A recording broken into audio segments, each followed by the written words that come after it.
Hi everyone, today we are happy to welcome Sumit Bhatia, a seasoned HR and people strategist known for his work in workforce transformation, culture, and future of work. Sumit is recognized as a top 50 HR leader in India with rich experience in shaping the way organizations think about talent, engagement, strategy, and people practices that go beyond traditional HR. In addition to leading organizational change, he also shares his perspective as an author and mentor and actively contributes insight on leadership, culture, employee experience, and the evolving role of work in the modern world.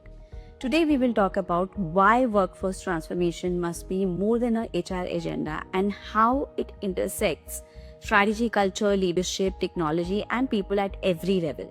So, welcome, Sumit. Thank you for coming and joining us at the People's Board. I would like to start with your journey. To start, could you tell us about your journey and what shaped your thinking around workforce transformation?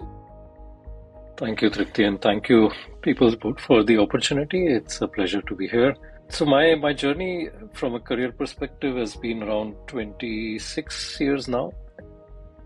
I started as a tech in the tech area, right? So it was more about completing my engineering and starting to do software development. And I think first 1/3 of my career has been all tech. So software development, leading technology projects and managing technology projects. My shift to HR happened through learning and development. So when I was doing tech projects, I got an opportunity to lead a content development team. And this was a technical content development team that was a small team at that point, about 3-4 people that I was asked to manage.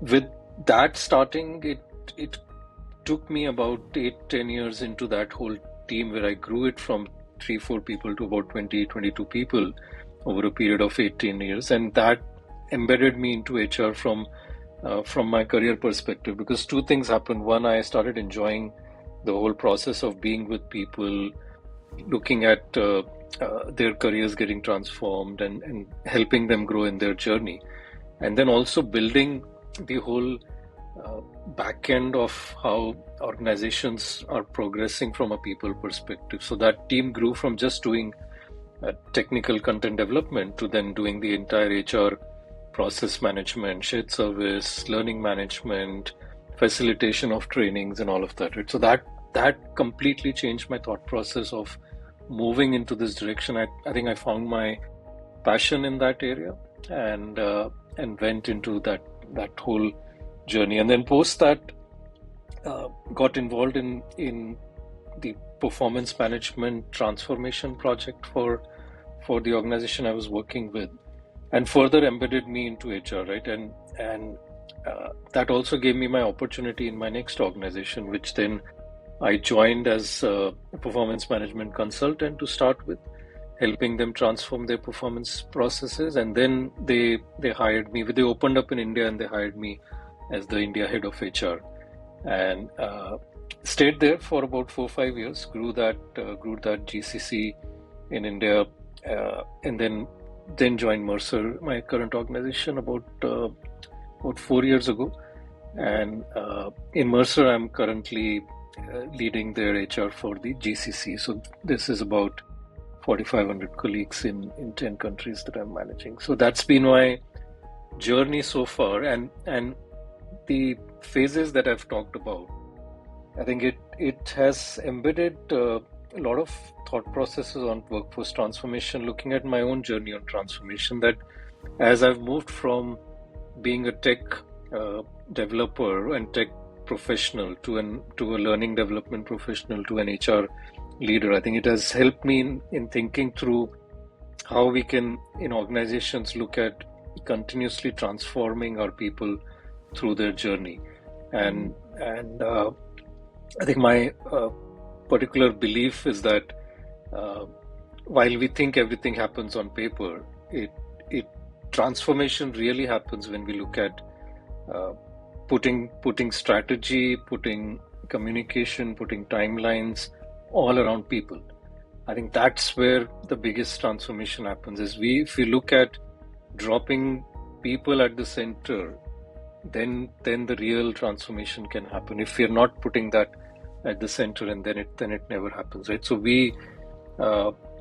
one of the leaders I know initially told me that we launched the change, but people never really came with us.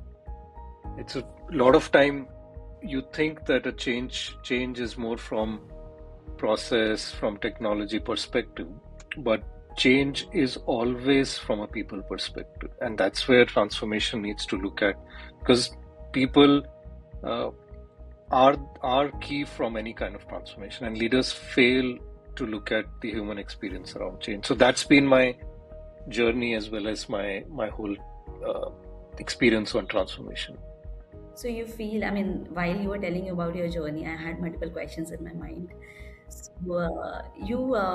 I mean, you felt that like, you've come from a technology background.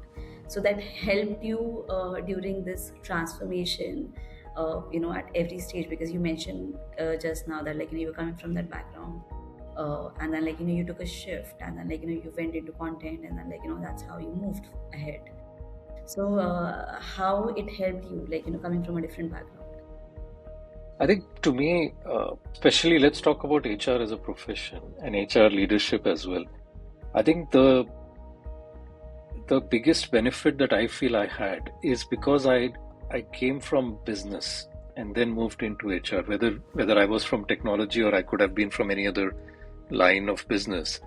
But being an HR leader coming from business really helped me understand the business side of things much better. So I know there are things that you learn in schools and colleges from an MBA and an HR program perspective, which are absolutely critical to build your technical expertise. But a lot of time, as an HR leader, when we don't understand the business side of things, then the whole process becomes very, very difficult. So anything that you try and do, you will always do it from a policy, from a process, from a guideline perspective, without thinking through how the business is getting impacted on it. And coming from business, I think that has tremendously helped me a lot. And when I'm talking to HR professionals today, and whether they are in TA, whether they are in MD, whether they are in HR services or whatever part of HR they are in, my biggest advice to them is please get closer to business. Become partners at every area. You don't need to be only called as an HR partner, but you can partner with business at every area. And I definitely feel that has helped me a lot. That's great, because yesterday only we were writing one article, and I was suggesting one of the team member that you have to look at both the side. You have to look, the HR side and as well as the employee side, because it's very important to understand where the management is coming from. Otherwise, Absolutely. Yeah, I mean, like, it's very difficult. I think if you look at HR as a professional, we are of course the gatekeepers in a lot of way, right? We have to ensure that there is the compliance, the mandatory, statutory aspects of the things are always in line. That's definitely the base, without which the organizations will also fail if the compliance goes off and all that stuff, right? But beyond everything else, we should be always thinking ourselves as enablers for business. That's true. If that mindset is there, then of course you're ensuring that there is no lag on ethics, integrity, compliance, statutory, and all of that. But beyond that, do we really need to be so stringent on ensuring everything has to be by paper? Can we not think about enabling success for business? And that again brings back to transformation, because a lot of time people fail and say, what we have written needs to get done. But that doesn't happen all the way, because when you put people at the center, you'll have to manage things differently. The acceptance is not there. Yeah, absolutely. Okay, so let's talk about understanding workforce transformation. That's your forte, that's your area. How would you define workforce transformation in simple terms? So it's about changing how work gets done in a very, very simple way, right? And change, as you see right now, is happening at a exponential pace. Every day, since at least last 3-4 years, we are seeing that the speed of change is extremely fast, which means work is getting changed. The way we are working, first it was uh, completely in office, now then it become completely offline, then it's hybrid. That's one angle to look at it, right? The second angle to look at it is currently we are in a phase where we have 4 or 5 generations working together, which has never happened before. It's the only, we may have had 3 generations, but 4 and 5 never happened, right? So that's again a big change that's happening. There's a lot of young professional workforce that's coming in, which is bringing their own different dynamics and their own positivities as well that we need to adapt to, right? Again, then what's happening is about technology is rapidly influencing how work is done. AI is one aspect of it, but in general, technology is looking at. We've never had uh, the thought process of humans and bots that will actually be working side to side. It's happening now. You might have a leader who's leading a team which is half humans, half bots, right? So again, workforce transformation is all about how work gets done and then how people show up for that change. That's the dual aspect of this. How are we changing what we are doing, and how are people showing up for what we are doing? So that defines the organization's readiness of what we need to do. And in simple terms, it's not just about roles, it's not just about organization structures, about technology. It is all about mindset, it's all about behavior, and it is all about experience. That's true. Just like, before coming for this podcast, I read the news that Arnab had a big conversation with AI. Oh yeah, I saw that yesterday. It was great to look at, and of course, Arnab being Arnab, he was arguing with AI as well. But it was good, right? That's where we are moving towards. It's the way that industry is moving overall. Yeah, that's very true. So why do you believe that workforce transformation is more than just an HR initiative? In any organization, HR doesn't own the work. It is the business who owns the work. So if you're transforming the work, then business has to own it. Like I said before, I think HR is there to enable. And I've seen excellent HR teams design future-ready work frames, but they fail because leadership is not agreeing to that.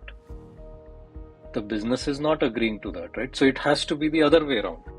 Business has to partner and say what needs to be done, and then it gets executed first. I'll give you an example, right? We, in our organization, a couple of years ago, we took on to a journey that we will become a skill-based organization. So we are transforming our way of working, where we are breaking down roles and saying, instead of looking at things in an HR ecosystem or a people ecosystem by role perspective, let's start looking by a skill perspective. And that changes the dynamics. You will be hiring for skills, you will be learning based on skills, you will provide career movement based on skills, and all of that. The only reason why we were successful is because it was driven by business. The business leaders ensured that they are completely bought in. They are the ones who are providing additional inputs on what will work for their business and what will not work for their business. And then as HR professionals, we are enabling that success and then bringing in our own expertise in saying, what you're saying, we can make it better, or that will not work and why it will not work. And that's the reason why it cannot be an HR initiative, right? It has to be all business. When I'm enabling a transformation as an HR professional, a lot of people will say it's an HR initiative, why should we do it? But if business is enabling it and business is building that narrative that because we are doing this to transform how we work, how it will change, how it will take the organization forward, how it will make the lives of clients better, how it will generate the revenue, and HR as an expert is helping us do this. That changes the entire story together. And what do you think that how difficult it is to enable the business along with you? Because sometimes it is aligned, sometimes it is not aligned. So do you think that the challenges comes especially for the new age HRs, who's been coming, Gen Z's coming? I think, again, going back to the point that if you are thinking as a true partner to the business, then it becomes easier, because then you're not just thinking from one side of perspective, and you need to understand why is business not ready to enable this, or why is business resisting for any of this. And that was the biggest point. Again, I'll go back to our example of skill based, and we were very clear of how this will help business take the organization forward and their own teams forward. There was a lot of resistance in terms of why do we need to do this? Why are you now assessing people on proficiency levels? Because the people have been working in this same team, the same role for 3 years, 4 years, maybe larger, and they already are as experts of that area. How if we assess them, how will they feel? What if they score lower in proficiency than what you are recommending to? And so there is a lot of discussion around saying it's not about individual assessment, it's about collectively looking at where are we from that skill perspective. Can we go back to our clients and say we have assessed ourselves and we are really proficient and we can take up more work and increase the value of work, right? So that's again a narrative that required changes. Secondly, we said if we do this, we'll know exactly where the gap is and we can work on career development, we can work on learning and development, and we can put in efforts towards that progress as well. The third thing we said is we will not want to link rewards to it at this point till we mature, because as soon as you start thinking of linking rewards to any such process, people start thinking that will it impact my compensation if I score lower? If I score as an expert, will I get additional pay? And we said that's not the intent. The intent is career development, learning and development, and getting better, higher value work. And that changed the narrative, right? So it's about partnering and understanding why business is resisting, why are they saying it cannot be done, and then helping it through that. Again, just ending this point saying business has to drive it. We have to come in as experts who can enable and help change that thought process. True. And it is all about the communication. It required tremendous amount of communication from our end. Multiple times that we had to understand why people are resisting, who are the resistors for change, who are with us. So again, going back to the change management philosophy of, again, within which communication is absolutely critical. So yeah, you're right.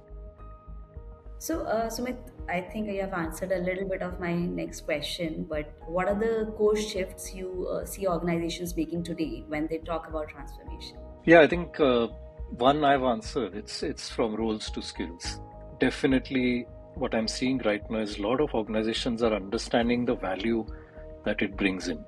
So we have been stuck for a very long time in saying, let's look at software developer as a role. But today, as fast and as rapidly the industry, especially tech industry, is moving, you can't tell what does a software engineer mean or software developer mean. Are we talking about C, Java, Python, AI? Within AI, are you talking about machine learning? Are you talking about LLM development? Are you talking about agentic AI? So it's becoming more difficult to categorize somebody as a role, and that's where there's a lot of shift that's happening on a skill perspective, where we are seeing, let's talk about skills then. Okay, I need somebody who's an expert in Python, who also has an understanding of machine learning, because I want to develop my AI agents better, right? I'm just taking that as an example. So then you are very, very specific on what you need. And similarly in HR profession as well, you're saying you can't say I'm hiring an HR business profession, business leader, for example. You'll have to say, okay, what expertise or what skills are you looking at?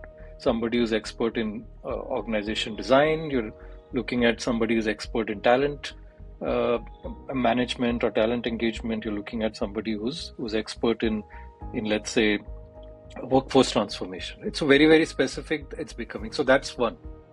Second, there is a lot of shifts that's happening from control to trust, and that has been driven from the pandemic largely, where we were seeing that I have a team, I need them to sit around me to be able to see what they're doing and to be able to control those aspects of it.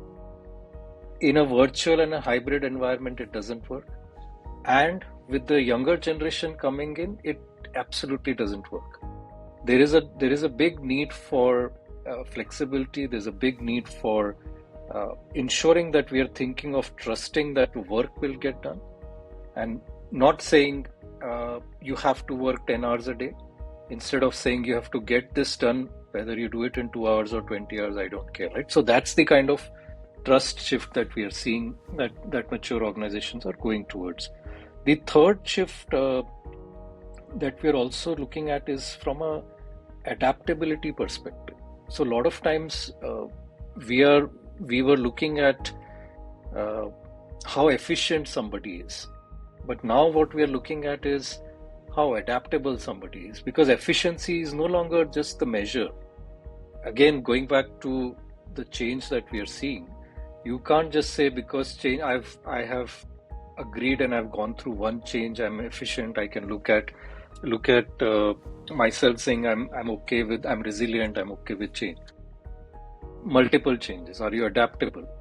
Can you learn, relearn, unlearn, those kind of things as well, right? So that's the third thing that we are looking at. The fourth thing, which is not new, but it is becoming more and more center now, is the shift from engagement to experience. There has been a lot of talk about employee experience for a very long time, but the employee experience now is becoming a more lived reality. And this is beyond just an engagement score. Engagement scores would be given to us annually and in different formats, which is good validation of how we are doing. But are they being adapted and being replicated for an experience that an employee is having throughout the employee life cycle? And that shift is becoming huge. So these are four major areas that I can think of that are happening right now. So overall, the flexibility, what we are talking about here, from the other side, because everywhere, I see all the answers, all 4 steps, where or other, we are seeing that, okay, the trends are changing from earlier to now, and we are going towards a new era. We are. I think we will. I'll be surprised if we will ever be 100% back in office. That's true. I don't think that will happen, because I think it also gives a lot of flexibility, not just to people but to organizations as well, right? You don't need to get stuck to one building where you have your office. You can create smaller offices in satellite towns closer to people. So it gives a lot of that, and then working few days at home also gives a lot of flexibility, where people can manage their whole work-life integration a lot more better. So we've moved from work-life balance, right? It's work-life integration now, which is coming in the forefront tremendously, and that's what everybody is looking at. And we are wrongly saying that it is the younger generation who needs this more. I think we are seeing more and more that comfort. What do I say? Millennials looking at more comfort right now. Not only Gen Z. So Gen Zs are saying, I want to come back to office because I like that environment, but maybe not every day. Millennials are saying, I need more flexibility. I have at home. I can manage my kids better. I can manage my parents better, and I can adapt to all of that. Right? So it's not just one generation that's looking at it. Yeah, and I think they have that confidence also, because now the word is changed. They know that they'll get another job, and especially in IT. I see that people bluntly say that whatever you do, we are not going to come. It's okay. And Tripti, I think it's a good point, right? Because I also want to slightly differ on that.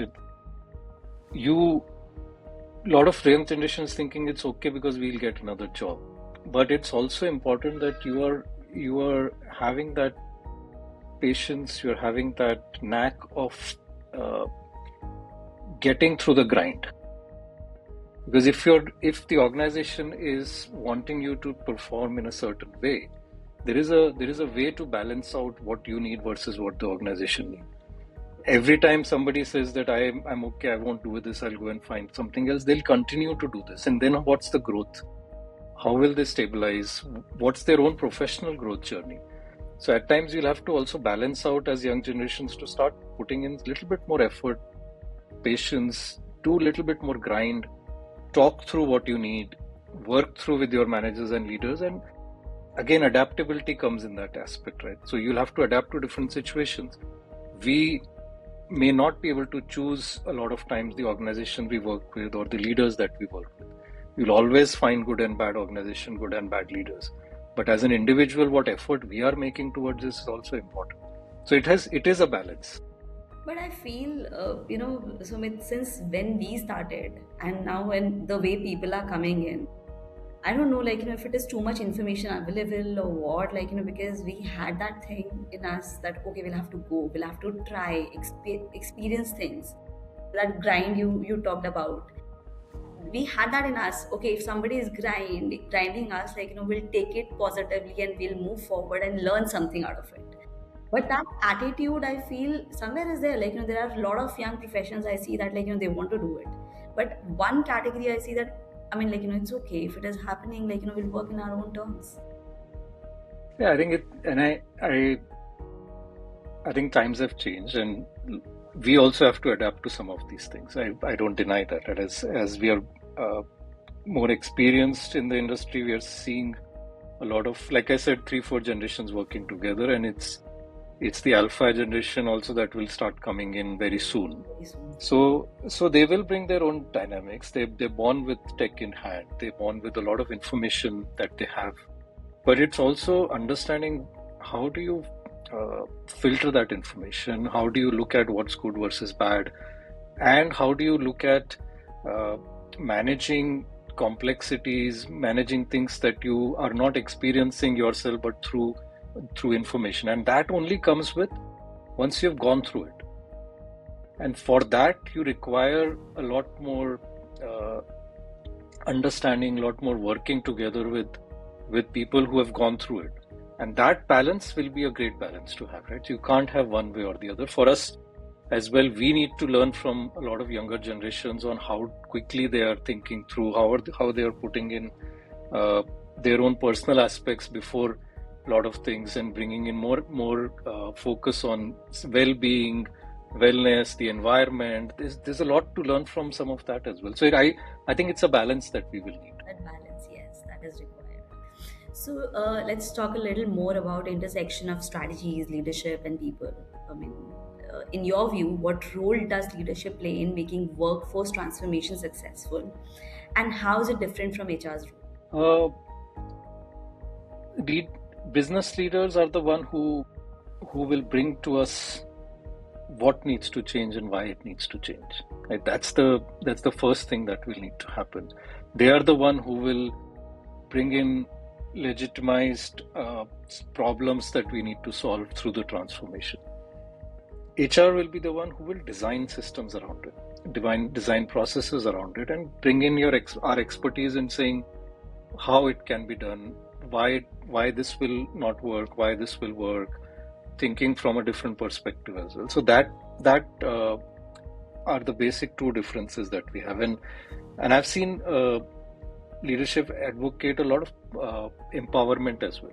And it happens till the time there is deadlines that are not slipping. But when deadlines slip in, they take the power back. And that's where the problem starts occurring as well. And those are things where HR can come in and help, right? And because under stress, under decision-making, centralization, under a lot of pressure, what's happening, whether transformation is working or not, that's where trust will erode. And without trust, transformation will fail again, right? And those are areas where HR will come in and help support in that area and say, let's understand why this is failing from a people perspective. Let's bring in more multiple of those experts. So those are the basic changes that I feel from that business leaders versus the role HR will play. And leadership behavior, especially in that is very, very important, because in extremely difficult transformations, in challenges that happen, that is where leadership behavior will determine whether transformation will be successful or not. And that creates a lot of challenge. So are you showing empathy? Are you being resilient enough to understand why it's happening? Are you able to adapt to navigate the challenges that's happening? And again, in this context, HR can also start to play a partner, a coach role for leaders as well. So those are two things that I feel is the difference between the roles. What are the common mistakes organizations make when they treat transformation as only a HR project? Because that the things like you're saying, and that evolvement, like in terms of dividing the responsibility, that comes over the period of time, or probably like creating that trust. So how do you feel? What are the mistakes they do? See, again, if business is not bought in for that kind of change or the transformation, if they're not bought in themselves, then we hear all such things that it's an HR initiative.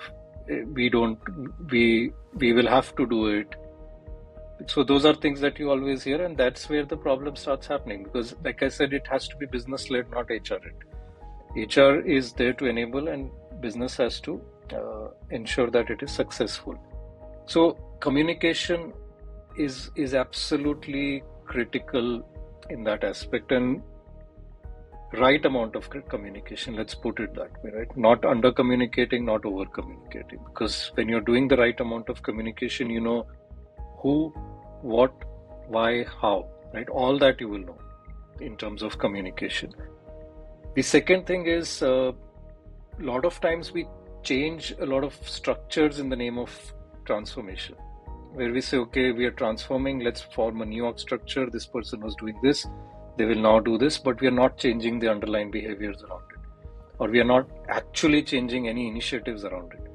It's just on the name of changing, right? So that's where again they say, okay, because we are not bought in, we need to show something, we'll change this. Then there will be also a thought process of assuming we are ready versus going through that process of monitoring whether readiness is there or not, and then actually correcting on the way out. A lot of times we say, we are done, we have implemented this change, we have announced it, it's all done, but you're not going back and checking whether it's actually working or not.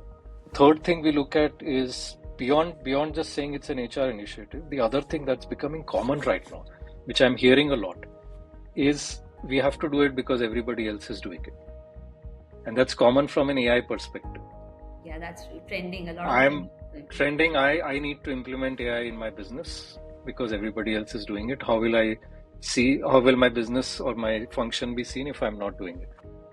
You're not understanding whether you have the right data to look at AI implementation, whether you have the right processes, your processes are streamlined, your data is structured, and whether you have enabled your people to go through this change. Because what I'm hearing in many organizations is, I need to implement AI, I need to bring in efficiency, and I need to show that technology is doing the work for me instead of people. We are not there yet.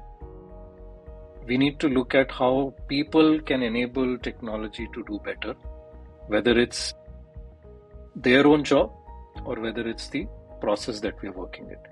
Till that time where we are completely relying on AI, whether it's trustworthy, whether it's ethical, whether it has the right compliance aspects to it, you will always need human in that aspect to be able to manage or augment some of what AI is doing.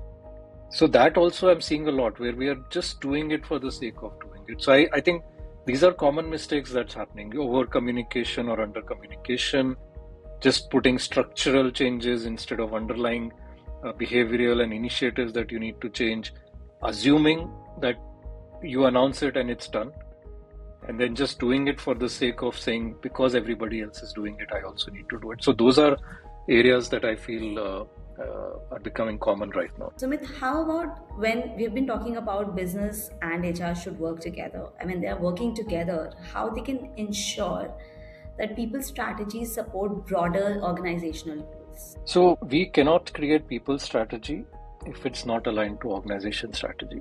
That never works. And I can go ahead and say, for 2026, here are my people goals.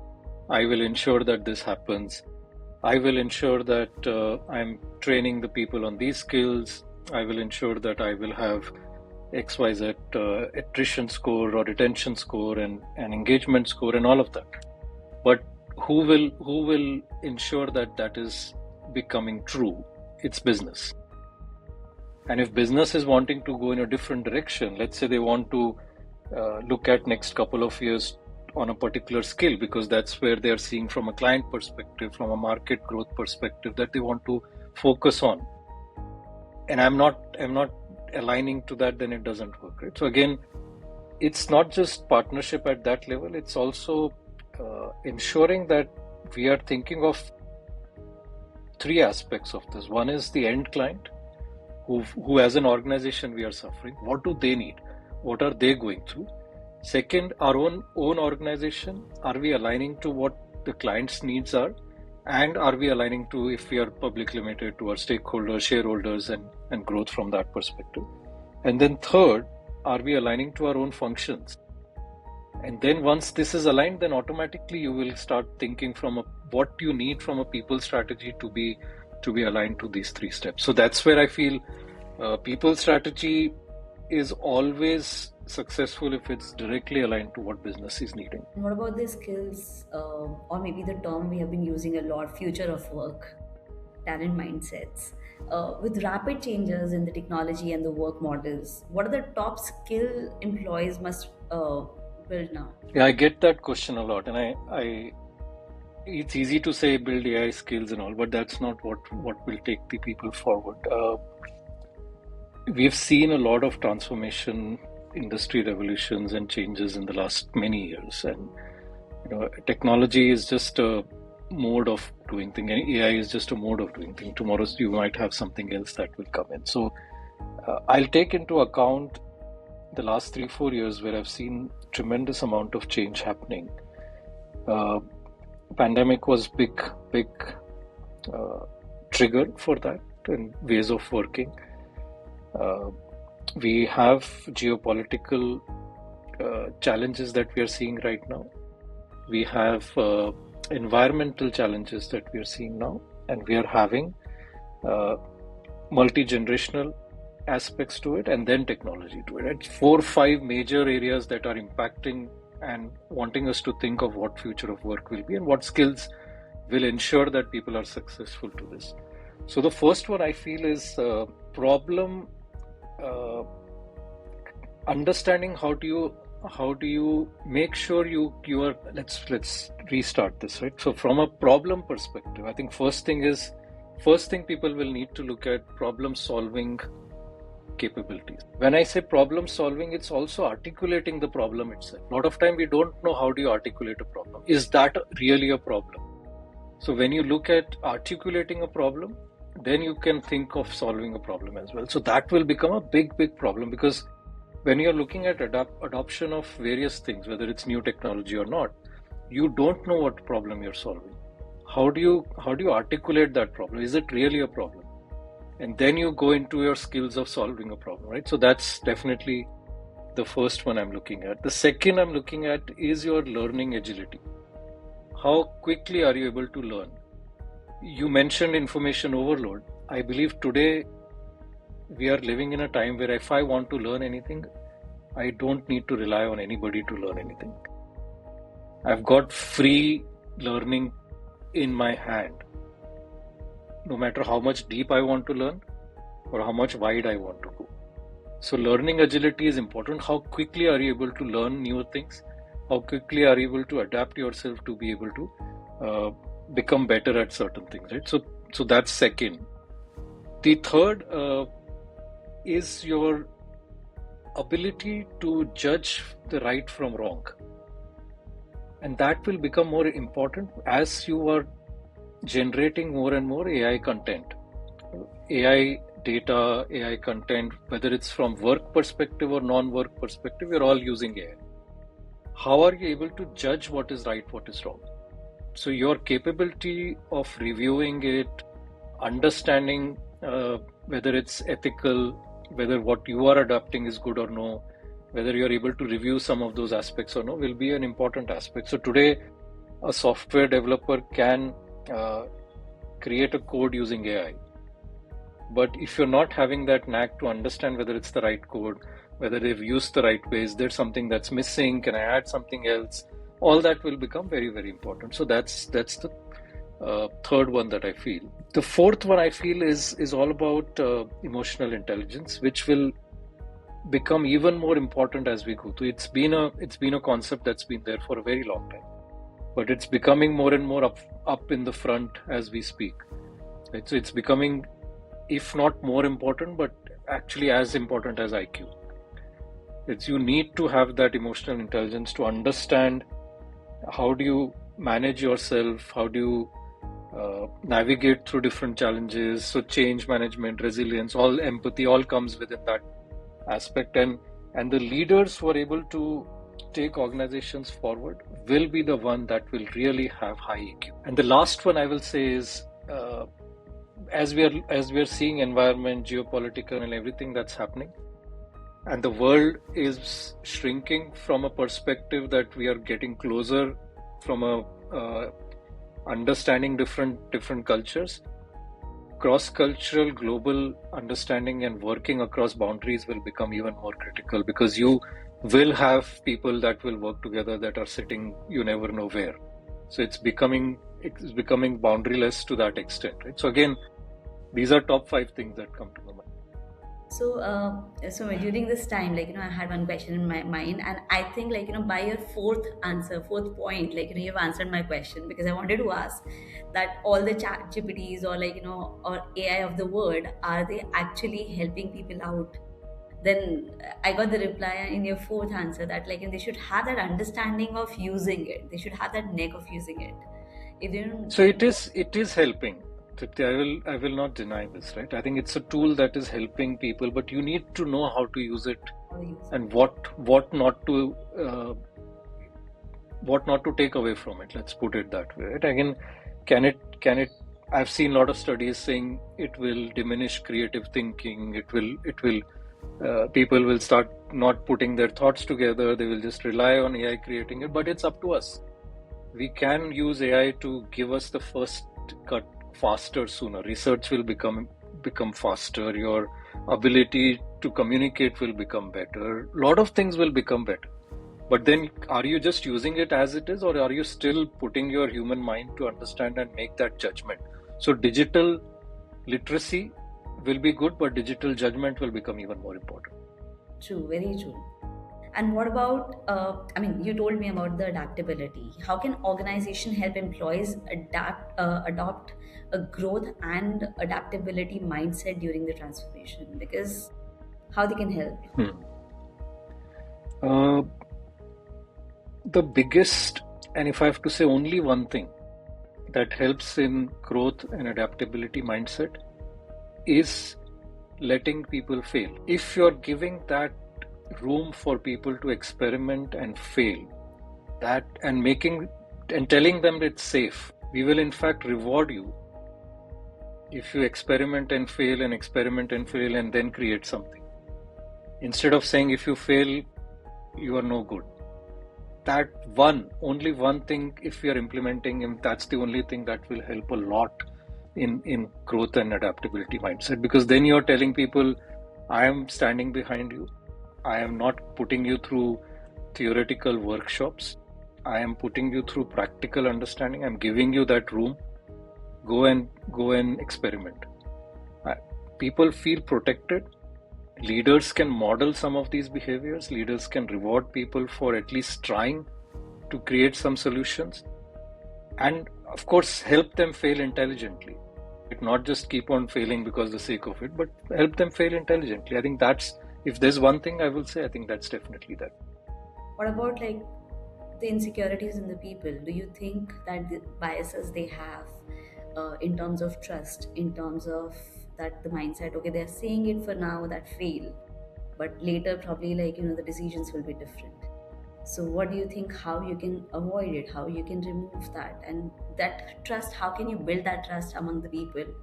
of your organization?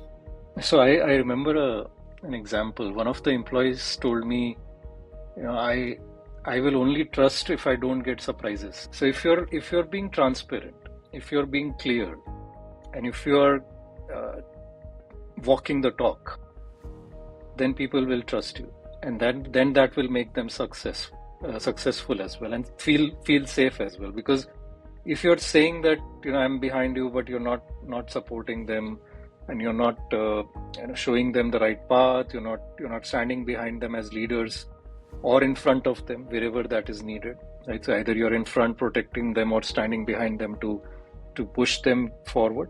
It always feels right. So that's where I really like that when the person said, if you don't surprise me, it's good, right? Because I don't like surprises. As long as what you're saying is what you're doing is good. So as leaders, people feel we have all the answers, and we don't need all the answers.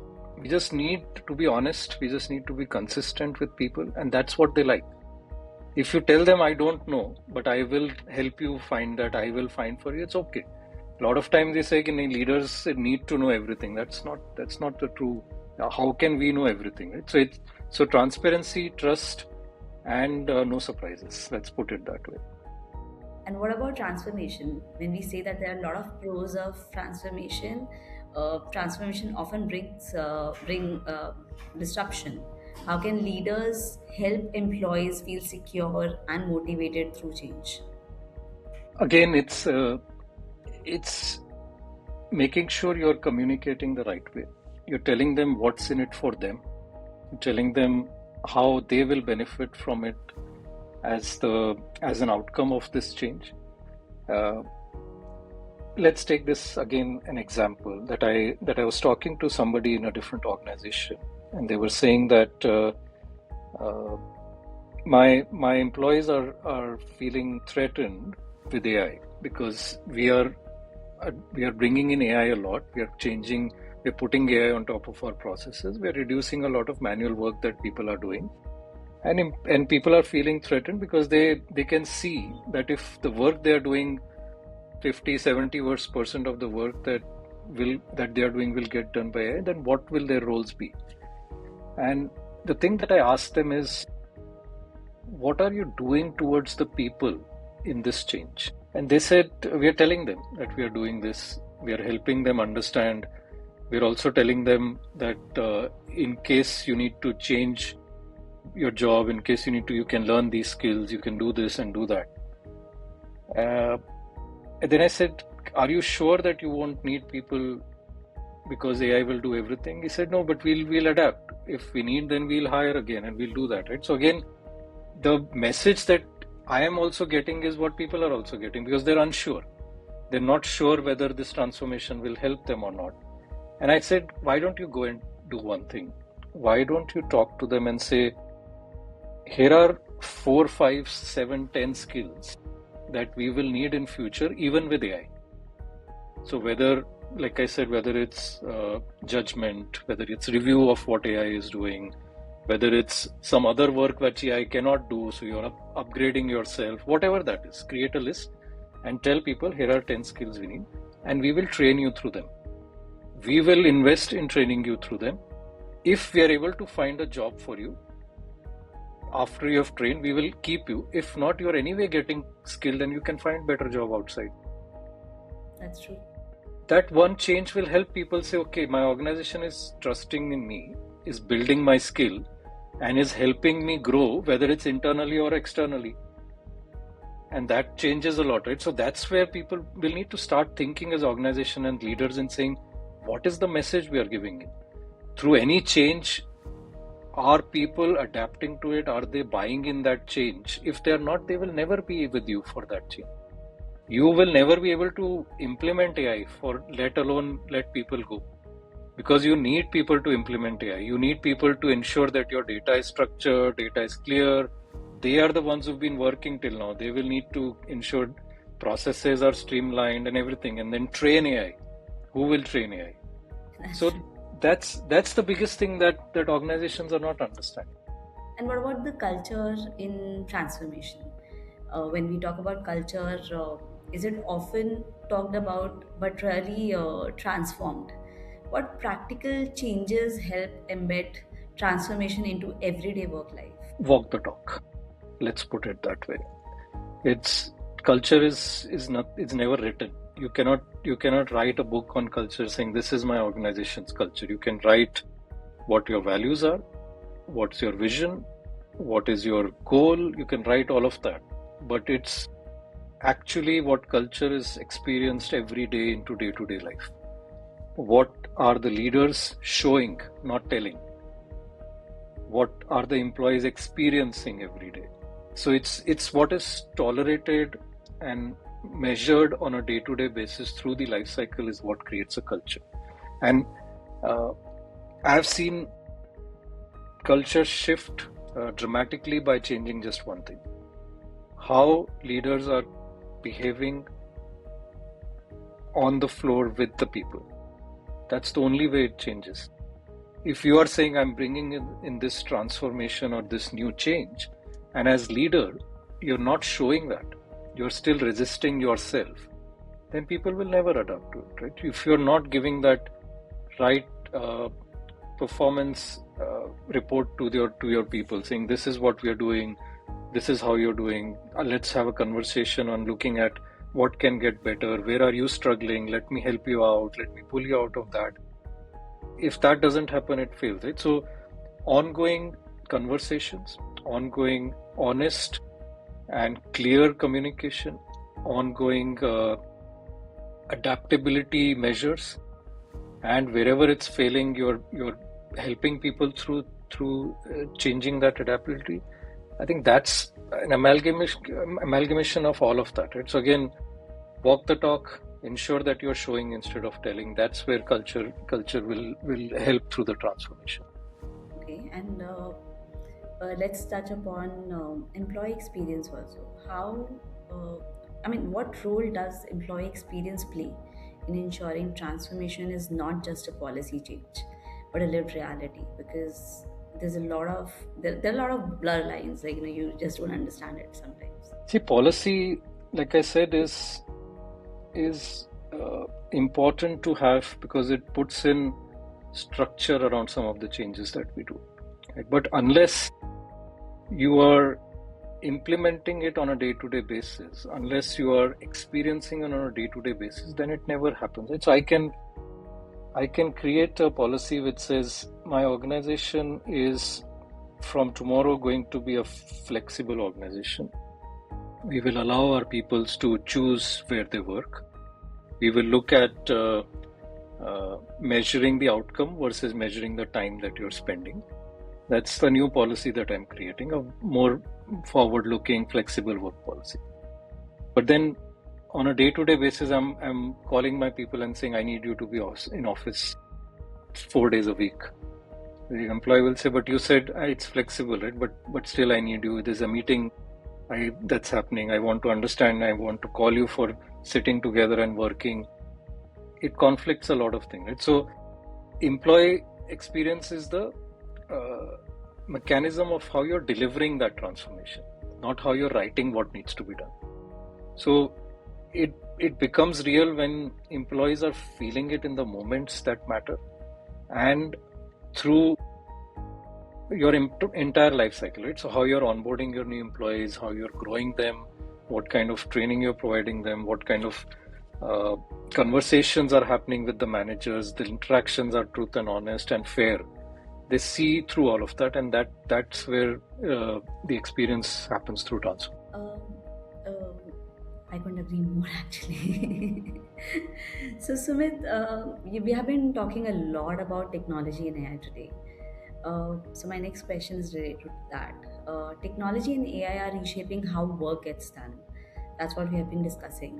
What do organizations need to consider when adopting new tools as a part of transformation? Yeah, so coming from a tech background, I am excited about AI.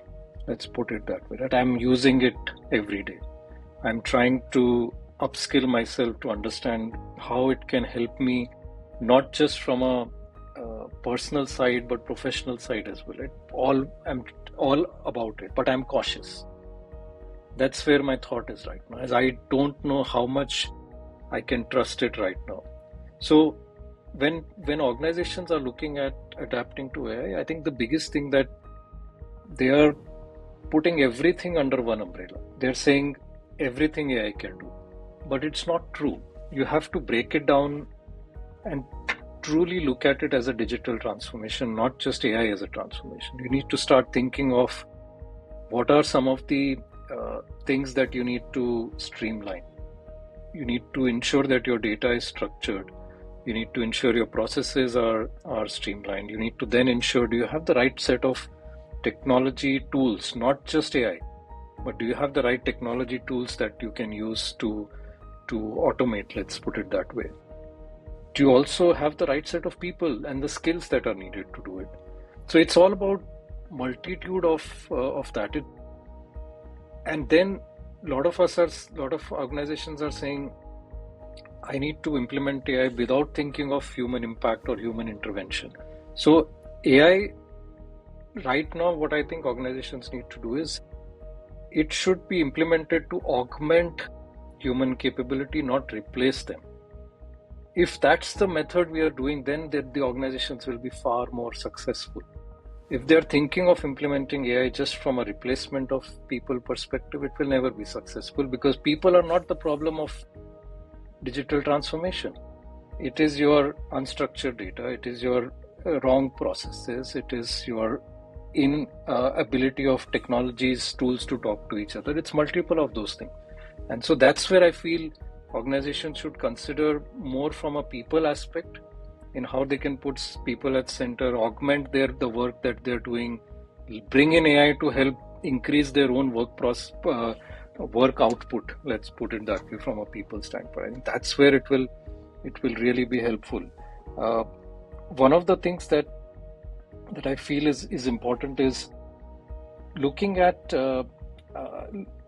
going back to looking at the simple things like lean as a process. So lean as a process, as a concept of eliminate waste, so what you don't need to do, then you simplify your things and all, then you standardize, and then you automate. What we are trying to do with AI is going to automate directly without doing the first 3 steps, and then AI will always fail. True, very true.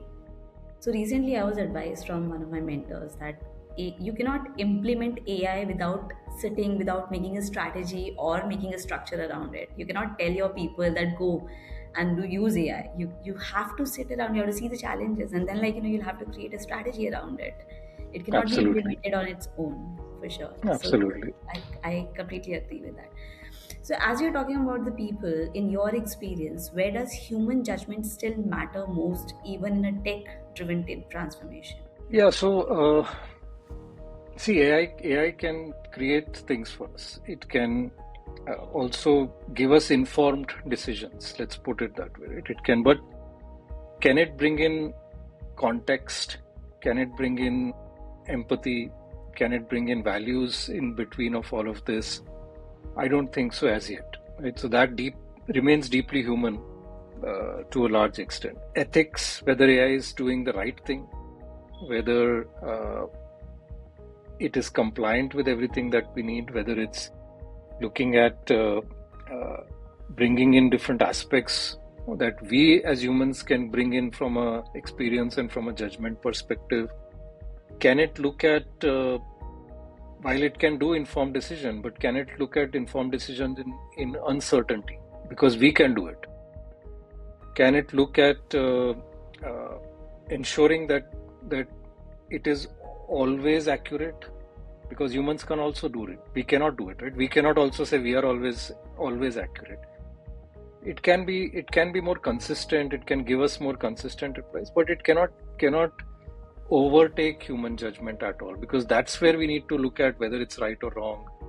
Whatever it's developing, is it in the right context of things, and so on and so forth, right? So again, I think human judgment will be absolutely critical in looking at a lot of those aspects of what AI is doing.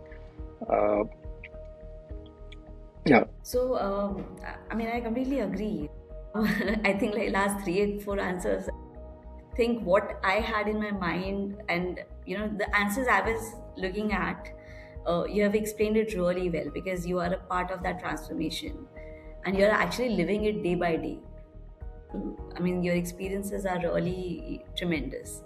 Now we are going towards the end of our interview, Sumit. So I have one last question with you, that if you had to give one key piece of advice to leaders embarking on workforce transformation journey, what would it be? First, understand what problem you're trying to solve through the transformation. As a leader, we need to be very sure of why we are doing this. I think that's definitely very, very important. The second thing is, don't treat transformation as a project. Treat it as a experience, because then you will look at it as a series of daily choices that you will have to make it successful. Then show up as a leader that is walking the talk.